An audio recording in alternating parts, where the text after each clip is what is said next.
Here are 4 things that have happened in the women's movement.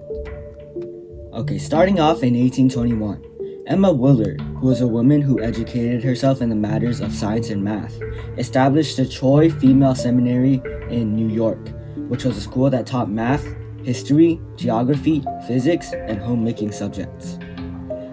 And in 1837, Mary Lyon set up Mount Holyoke Female Seminary in Massachusetts, which was the first higher education school only available to women. In July of 1848, Elizabeth Cady Stanton, Lucretia Mott, and a few other women created a meeting in Seneca Falls in regards to women's movement. The women's rights. This started the women's rights movement. And in April 19, 1850, about 400 women met in Ohio to discuss their rights as independent human beings.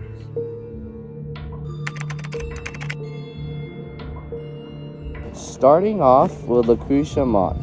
Lucretia Mott gave lectures in Philadelphia calling for temperance, peace, workers' rights, and abolition.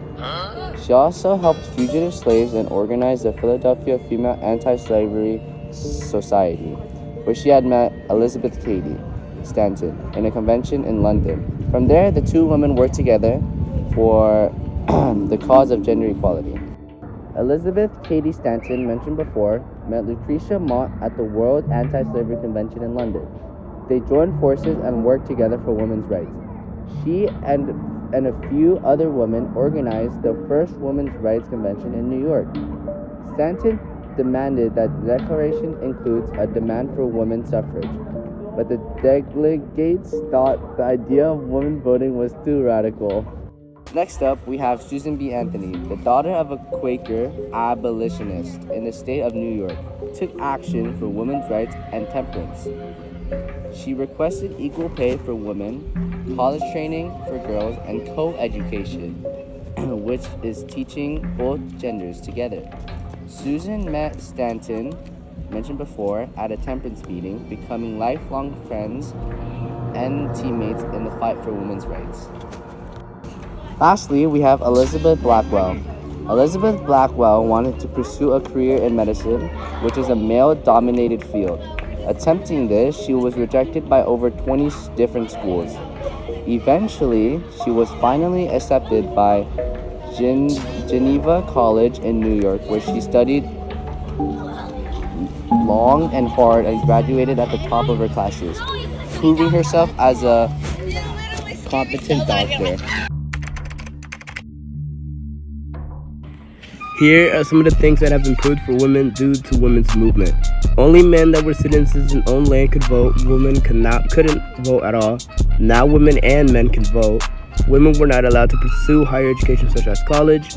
Now both women and men can go to school. Women cannot own property after marriage or divorce their husbands.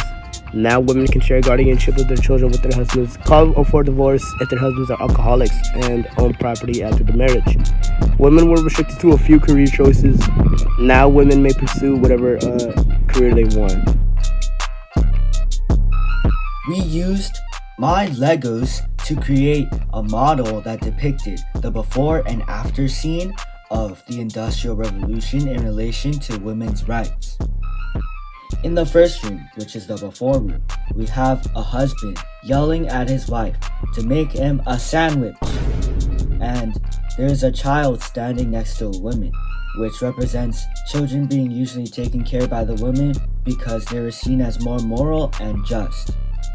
In the second room, which is the after room, we see a classroom with a woman teacher and a woman student, showing that women could go into school and pursue the career choices that they wanted.